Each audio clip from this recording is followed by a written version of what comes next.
Hello there, friends. Welcome back to another episode of Generation Tech. My name is Alan. Season 2 of Andor is almost here, and so today we're going to be recapping Season 1 for those who haven't seen it or just simply forgotten. I mean, it's been like 3 years already. Can you believe it? Andor Season 1 takes place roughly 5 years before the film Rogue One, which itself tells the story of the daring rebel crew that stole the Death Star plans right before the events of the first Star Wars film. And so yes, you can say that Andor is a prequel to a prequel of the original Star Wars film. The first season spans 12 episodes and is split into 4 different story arcs that are mostly around 3 episodes in length. Each arc is almost like an hour and a half self-contained movie that you could watch individually if you wanted to take breaks. You probably should take breaks. It's a long show.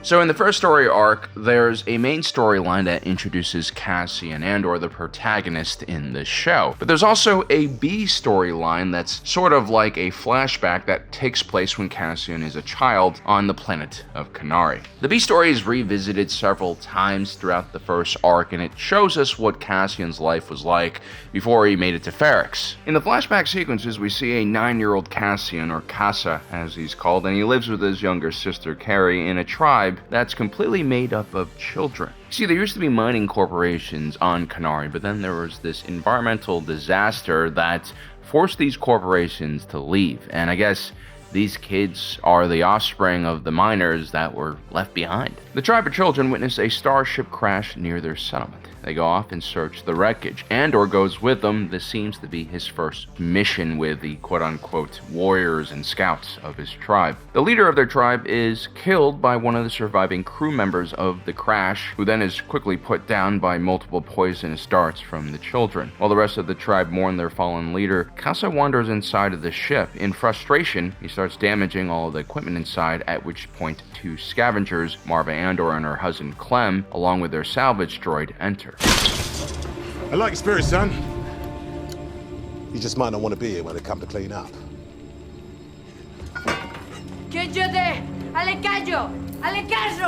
Marva immediately takes pity on the young Casa and spirits him away from the planet.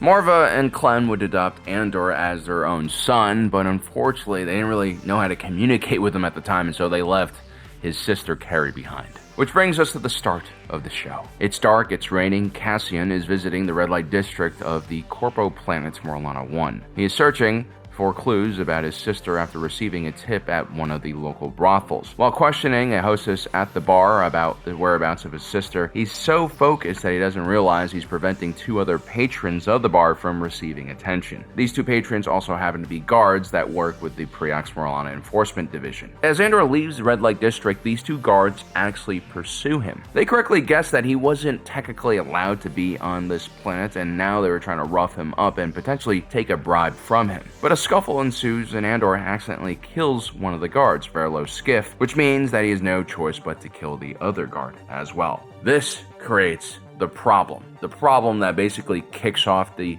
entire series of events that is in this show. And so after the crime, Andor returns back to Ferrix. This is a planet mostly known for its large salvage yards full of Republic cruisers and starships. There's also a robust second-hand parts and components market as well. It's kind of like that old scrapper neighborhood outside of Shea Stadium with all the auto shops and salvage yards. You could go there for really cheap repairs, or you could also go there to potentially find your stolen car that was chopped up into little small pieces. Andor meets up with an old friend, Brasso, who works in the salvage yards, and he attempts to establish an alibi. He knows he's messed up pretty badly the night before. Luckily for him, Brasso seems to be used to his usual shenanigans. You insulted my choice of beverage. As host and provider, I was offended by this.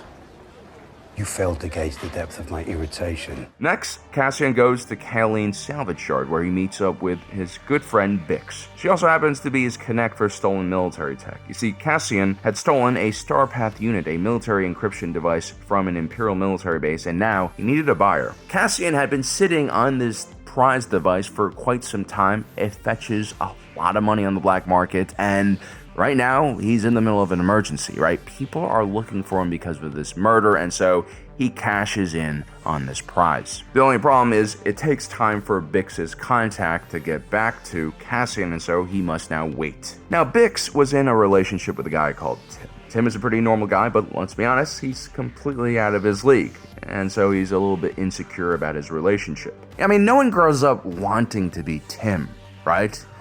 But, it does sort of just happen to a lot of us. Like, one day we wake up, look in the mirror, we look old as and all of our dreams are no longer possible. You get a mid-level management job that you always swore you weren't going to take. You buy a crossover and, put money down on a one-bedroom apartment for like 30 years. Not because you want to do any of this crap, but you just feel like, there's no other choice.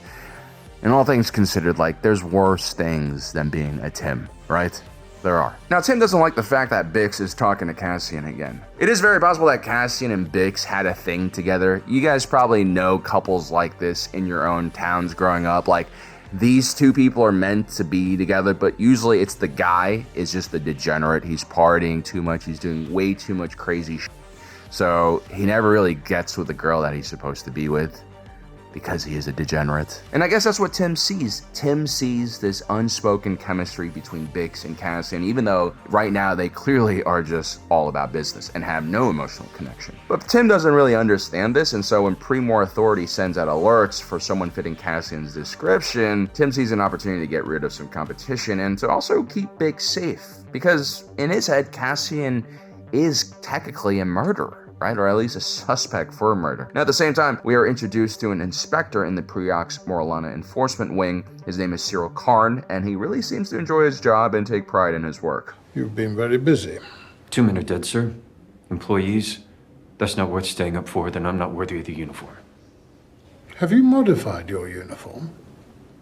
Perhaps slightly. The murder of these two security officers has not gone unnoticed by this ambitious inspector. He actually stayed up all night preparing an extensive report for his supervisor in hopes that an investigation of some sort could be launched. An investigation he clearly wants to be a part of. Unfortunately, Chief Inspector Hines is the sort who likes to keep the paperwork at a minimum. He also understands just how dangerous his true bosses, the Empire, are, and so he likes having limited contact with them whenever possible. Now, Chief Hines probably thinks Cyril Karn is an overzealous idiot, and he probably sees him as a threat to the organization, but he can't really do anything about it at this moment. He needs to go meet with the Empire, and so I guess Cyril Karn is placed in charge for the next few days. Instead of listening to Chief Hines and ignoring this incident, he actually launches an investigation. He ends up calling one Sergeant Linus Moss to his headquarters. The sergeant is the leader of an enforcement team, and he is more than ready to kick in some doors. There's fermenting out there, sir.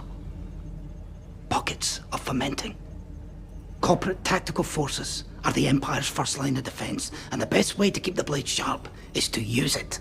These two idiots are the first thing about the show that won me over, and they remain like my favorite duo in the show in a lot of ways. Yes, they're more interesting and deeper characters, but the dynamics between these two guys, I mean, it's awesome. It's great. So the walls are closing in on Cassian now, whether he realizes it or not. On the day he meets Bix's buyer to get rid of his star path, Cyril Karn, Linus Moss, and the tactical blueberries underneath their command also head to Ferrix to carry out an operation and hopefully arrest Cassian. To make things even more complicated, Bix's buyer is a man named Luthen Rael, and he's not just here for the Starpath unit, he's actually a spy master in charge of the Axis network, a shadowy group of informants, partisans, and commandos, all with just one purpose, bringing down the Empire. This meeting wasn't just about the Starpath. Luthen Rael was also trying to recruit Cassian, who he believes is a capable thief, but perhaps even more than that. Who are you? That's the wrong question. The right question is, how much time do we have to get out of here? Why would I go anywhere with you? Don't you want to fight these bastards for real?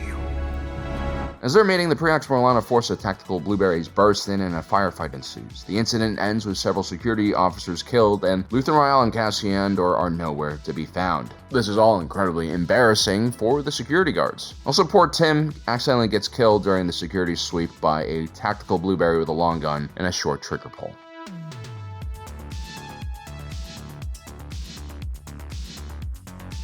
Cassian is now a wanted man by the Empire. The money that Luthen Rael has given him for the Star Path is enough for him to start over somewhere else, but Luthen has a second and much better offer for him. You see, he needs another team member for a daring heist targeting the Imperial Depository on Aldhani. It holds all of the pay for the Imperial forces in the sector. The reward here is great, close to 200,000 credits. That's the kind of money that could set up Cassian for life. This is exactly the type of score that a thief looks out for their entire life. But Cassian Andor is not a simple thief.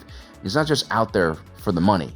There's deeper things motivating him and driving him. Cassian is cautious, but he ultimately agrees to join the mission for now. It's not like he has anything better to do, and he takes an extremely valuable Kyber crystal necklace from Luthen Rael as collateral and pay. He ends up meeting up with the heist team. It's led by Vel Sartha and filled out by assassin Synta Kaz, who is Vel's love interest. Then there's Tech Karis Nemik, who also moonlights as a revolutionary writer and thinker. Then you have the muscle, Taramin Barkona, former stormtrooper, and Arval Skeen, who might be a former gang member or criminal. The group has been scouting out the Aldhani garrison and depository for quite some time now, hiding in open sight as local farmers. Their plan is to infiltrate the depository during a local celestial event known as the Eye. The Eye ceremony usually attracts pilgrims from the lowlands who walk several days to watch the spectacle. The Imperial garrison will be busy dealing with them, and hopefully that will be enough of a distraction to allow the heist team to carry out their mission unharassed. Also, the second in command of the garrison, one Lieutenant Gorn, has secretly defected to the rebellion and was now working alongside the heist team in feeding them information. The heist starts off relatively well because of Lieutenant Gorn. The team secures the depository and the commandant without too much violence, but while they're unloading all of the credits onto the escape vessel, comms officer Corporal Kimsey enters the depository with a few troopers and notices something is off. A firefight ensues and Lieutenant Gorn and Taramin are killed in an exchange of fire along with most of the Imperials. The heist team manages to get away with most of the credits in the freighter, but during the launch, a pallet of credits crushes Nemik, causing severe internal bleeding. I kind of find it very amusing that Nemik, this revolutionary figure who I guess he's supposed to resemble a Marxist. He doesn't exactly talk about Marxist ideals. He's talking more about liberal ideals, but it's very interesting to see someone like that get crushed to death literally by currency, capital, money. After avoiding a TIE fighter patrol, the team makes it to the moon of Fresno, where a doctor is waiting to tend to Nemik's injuries. While waiting outside, Cassian and Arval Skeen strike up a conversation. Skeen tries to convince Cassian that the two of them can take the bounty for themselves. There's hundreds of millions of credits here for them to share. Remember, Cassian has only promised 200,000 credits, so this would be a big boost in earnings. But Cassian had noticed earlier that Skeen had a crate head prison tat on his chest, which reminds me a lot of triads here on Earth, or snake heads as they're called. And so Andor,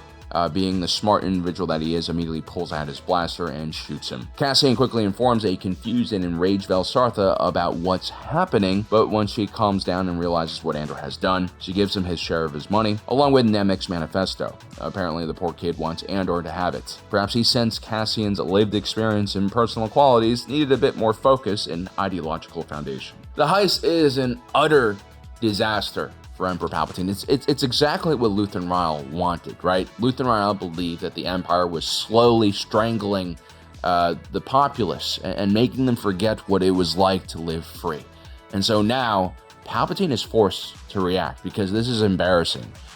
The rebels have not just attacked an Imperial base, they've attacked the pay for that Imperial base and threatened basically the entire system that his military depends on. If his soldiers can't get paid, then everything collapses. And so, the Public Order and Resensiting Directive is launched. This is an attempt by the Empire to use collective punishment to crack down on all future dissent. The Imperial Security Bureau also becomes far more powerful as a result of what happened on Aldhani, and we'll start to see Stormtrooper legions take over for Imperial Army trooper units in most sectors. And actually, in the days leading up to the heist, the Imperial Security Bureau was already kind of on the tails of Luthen Rael and Cassian Andor, thanks to one of their supervisors in their investigation bureau, Dedra Meero. Dedra Meero was in charge of the Steerguard sector. That's where Andor had stolen his Starpath unit, and later, she made a connection between Steerguard and Ferrix after hearing that a Starpath unit had been found on Ferrix. Unfortunately for her, the supervisor in charge of Ferrix, Blevin, was not so keen on sharing intel about his sector with Dedra. The ISB is a very territorial organization, and each supervisor jealously guards their own territory from their peers. Let's just say, up until now, the ISB has been,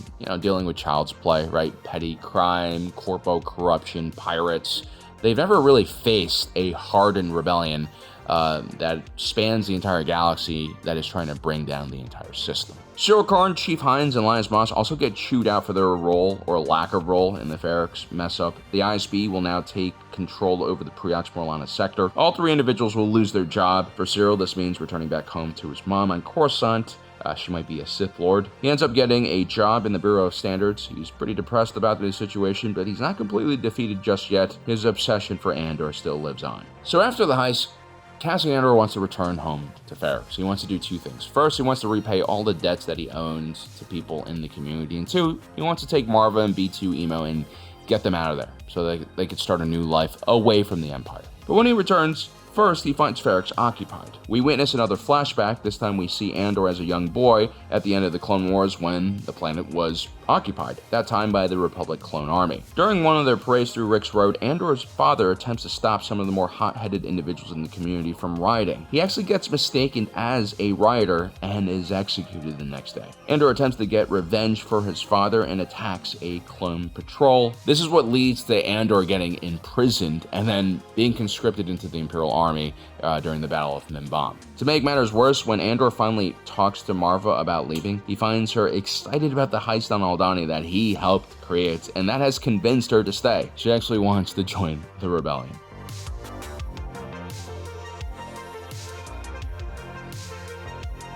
Andor ends up leaving Ferrex without Marva and travels to the planet Nymos, a tropical paradise known as a haven for fugitives who need to lie low and hide their money. It's basically Space Miami. Unfortunately for Andor, the PRD initiative, which was a reaction to the Aldhani raid, is in full swing on the planet, and Andor gets caught in a routine sweep for street criminals. Andor is detained in a very unjust way and immediately sent off to the Imperial prison on Narkina 5 for a 6-year sentence. Narkina 5 is quite the installation. At first glance, this prison looks clean and austere like an Apple store. The only problem is you can never leave, so it's kind of like working at Foxconn. This prison actually has minimal guards and security, and Andor quickly learns this is because the entire prison has electrified floors, which serves as a terrifying omnipresent threat that lingers over the heads of all the prisoners at all times. While on Narkina 5, Andor is placed in a working unit under the supervision of prisoner Kino Loy. Andor's unit is instructed to assemble what we later find out are specialized pieces of machinery for the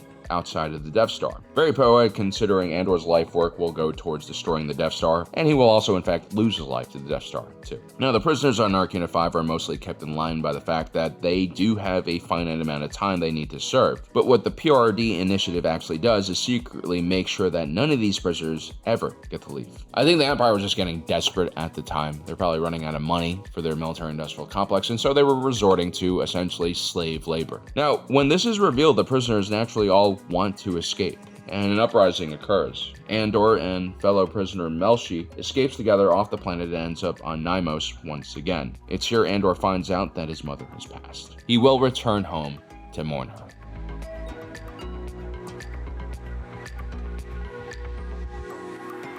It turns out, though, a lot of people have heard about Marva's death and her upcoming funeral. Luthen Rael and his Axis network have been looking for Cassian ever since the raid on Aldhani, and they believe that he'll be there. Luthen was afraid that Cassian had become a threat, and so he sentenced Vel and Syntha to find him and potentially kill him. Luthen will also arrive on the planet himself during the operation. The ISB is also closely watching what's happening on Ferrex. The only difference is Dedra Meero now has taken over the sector from Blevin, and she was on location also hoping to catch Andor. At the same time, Linus Moss overheard from a few colleagues about Marva's funeral, and he contacts his old buddy Cyril Karn, and our favorite buddy cop team are back on the hunt. So Ferrex is basically a powder keg at this point. Marva was an incredibly important member of the Ferrex community, and now the entire community was out here to celebrate and mourn for her. The Empire officially approved only a tiny gathering, but when the day comes, hundreds of mourners line the streets, along with the marching band. The procession reaches Rick's Road, at which point they encounter a group of Imperial Army troopers. A gigantic holographic message from Marva then plays. It's a stirring message about revolution and sticking it to the Empire. A scuffle ensues, and Brasso kills someone with a brick made out of Marva's ashes. A pipe bomb sets off a crate of detonators. Imperial soldiers start panicking and shooting into the crowd. It's a complete mess,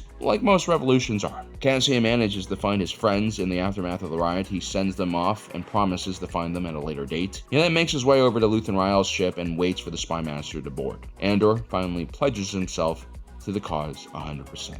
He is now a true rebel. And in Andor Season 2, we'll be seeing what happens in the next 4 years between Andor Season 1 and Rogue One.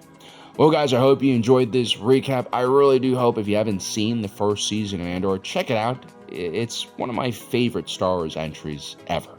Anyway, guys, I hope you enjoyed today's video. Don't forget to subscribe and hit that notification button down below so you don't miss out on the rest of our awesome content. As usual, my name is Alan, reminding you that my allegiance is to the Republic, to democracy. I'll see you next time.